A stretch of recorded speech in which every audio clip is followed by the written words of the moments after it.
नमस्कार बंधुरा test based रेसिपिते सबाइके स्वागत। शीत होक बा ग्रीष्म बा बर्षा प्रथम पाते एकटू तेतो जेन सब समय बांगाली पछंद। और आज के सेई उच्छे बा करला दिए एकटा एकटू अन्य धरनेर रेसिपि आपनादेर साथे शेयर करते चलेछि। रेसिपिटा खेते किन्तु दुर्दान्त स्वादेर हय, एकदम घरोया और सामान्य किछु उपकरण दिए किन्तु एई रेसिपिटा आपनारा तैरी करे निते पारबेन। चलुन ताहले आजकेर रेसिपि शेयर करा जाक। आजकेर रेसिपिर प्रधान उपकरण हलो उच्छे बा करला और तार साथे मिष्टि कुमड़ो। एखाने आमी आजके करला नियेछि। करलागुलोके आमी बीज फेले ठीक एई रकम करे केटे नियेछि और तार साथे मिष्टि कुमड़ोकेও किन्तु एई रकम टुकरो करे केटे नियेछि। एबार रान्नाटा शुरू करब। तेल भालो करे प्रथमे आमादेर गरम करे निते हबे। तेलटा खूब भालो करे आमी गरम करे नियेछि। एबार प्रथमे केटे नेওয়া करलागुलोके आमरा भेजे नेब। एकटू माझारी आँचे रेखे आमरा करलागुलोके लवण हलुद छाड़ाई किन्तु एई रकम नाड़ाचाड़ा करते करते भेजे नेब। और एकटू माझारी आँचे रेखे आमरा करलागुलोके एर जोन्नो भाजছি जाते करलाटा ताड़ाताड़ी भाजा हय।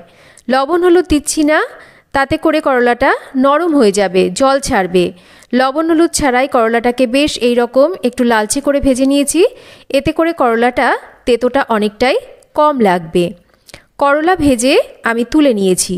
देखुन ठीक एई रकम करे किन्तु करलागुलोके भेजे निয়েছি, पोड़ा पोड़ा किन्तु करिনি।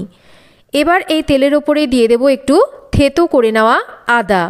आदाटाके आमरा हालका करे भेजे नेब, पोड़ाबो ना किन्तु, जास्ट एकटू हालका करे आदाटाके तेलेर ओपर भेजे निয়েছি। एबार केटे नेওয়া कुमड़ोगुलोके दिए कुमड़ोगुलोके आमादेर हालका करे भेजे निते हबे।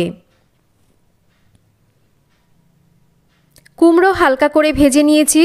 कुमड़ोও किन्तु खूब लाल करे भेजे नेওয়ার दरकार नेই। एबार एर मধ্যে दिए देब কিছুটা জল যাতে করে কুমড়োটা ভালো করে সেদ্ধ হয়। স্বাদ মতন লবণ আর পরিমাণ মতন হলুদটাও আমি এই সময় দিয়ে দিচ্ছি। একটু ভালো করে মিশিয়ে নিচ্ছি। আর জলটা ফুটতে শুরু করলে এবার ঢাকা দিয়ে আমরা কুমড়োটাকে ভালো করে সেদ্ধ করব। কুমড়ো সেদ্ধ হতে খুব একটা সময় লাগে না, ততক্ষণ আমরা একটা মশলা তৈরি করে নেব। এখানে নিয়ে নিয়েছি অল্প একটু পাঁচফোড়ন আর তার সাথে নিচ্ছি একটু কালো সর্ষে। এবার এই পাঁচফোড়ন আর সর্ষেটাকে আমরা এই রকমই শুকনোভাবে একটু গুঁড়ো করে নিচ্ছি। তো এটা কিন্তু আমি কোনো রকম কড়াইতে শুকনোভাবে টালিনি, জাস্ট এই রকম কাঁচা মশলাটাকেই কিন্তু এইভাবে আমি হামানদিস্তায় গুঁড়ো করে নিয়েছি। একেবারে মিহি গুঁড়ো হবে না, এই রকম একটু গোটা গোটা থাকবে। দেখুন মশলাটা আমি এইভাবে গুঁড়ো করে নিয়েছি। এদিকে আমরা ঢাকাটা সরিয়ে চেক করে নিচ্ছি কুমড়োটা ভালো করে সেদ্ধ হয়েছে কিনা। খুব একটা সময় কিন্তু কুমড়ো সেদ্ধ হতে লাগেনি, ৩-৪ মিনিটের মধ্যেই কুমড়োটা ভালো করে সেদ্ধ হয়ে গেছে। একটু চেক করে দেখে নিচ্ছি কুমড়ো ভালো করে সেদ্ধ হয়ে গেছে আর জলটাও কিন্তু বেশ টেনে এসেছে। ভেজে নেওয়া করলাগুলোকে এবার আমাদের এর মধ্যে দিয়ে দিতে হবে। আর অল্প করে একটু আমি মিষ্টি দিচ্ছি এখানে স্বাদটাকে ব্যালেন্স করার জন্য। তবে যদি কুমড়োটা মনে হয় যে খুব বেশি মিষ্টি তাহলে কিন্তু মিষ্টিটা দেওয়ার দরকার নেই। এবার ভালো করে আমরা করলাটাকে দিয়ে কুমড়োর সাথে মিনিট দুয়েক একটু এরকম রান্না করে নেব। তবে খুব বেশি ঘাটাঘাটি করলে কিন্তু কুমড়োটা ভেঙে যাবে, তাই আলতো হাতে আমরা একটু নাড়াচাড়া করে নিয়েছি। এবার যে মশলাটা আমি গুঁড়ো করে রেখেছিলাম সেই গুঁড়ো মশলাটাকে আমি এর মধ্যে দিয়ে দিচ্ছি।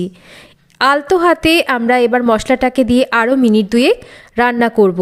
এতে করে বেশ সুন্দর একটা শুক্তোর ফ্লেভার কিন্তু এখানে পাওয়া যাবে। আপনারা এইভাবে যদি কখনো উচ্ছে বা করলার রেসিপি না বানিয়ে খেয়ে থাকেন, একবার আমার মতন করে এইভাবে আপনারা বানিয়ে খেয়ে দেখুন। প্রথম পাতে গরম ভাতে রেসিপিটা কিন্তু আপনারা তৃপ্তি করে খাবেন। তো রেসিপিটা আমার একদম রেডি হয়ে গেছে। এবার এটাকে আমি নামিয়ে নিচ্ছি। শীত হোক বা গরম বা বর্ষা সব সময় কিন্তু আমরা প্রথম পাতে একটু তেতো খেতে পছন্দ করি। যতই না আমরা গরমকালে তেতোটা বেশি পছন্দ করি, কিন্তু সারা বছরই কিন্তু আমাদের বাঙালি বাড়িতে তেতো একটু আধটু হয়েই থাকে। তো একবার এই রেসিপিটা আপনারা বানিয়ে দেখুন। আর কেমন লাগলো রেসিপিটা বানিয়ে কিন্তু আমাকে জানাতে ভুলবেন না। আর রেসিপি ভালো লাগলে একটা কমেন্ট করবেন, একটা লাইক করবেন। আর চ্যানেল যদি সাবস্ক্রাইব করা না থাকে প্লিজ চ্যানেলটাকে সাবস্ক্রাইব করবেন। সবাই ভালো থাকবেন। আমি সবসময় এই রকম সহজ আর ঘরোয়া রেসিপি শেয়ার করি। আবার ফিরে আসবো নতুন কোনো রেসিপি নিয়ে।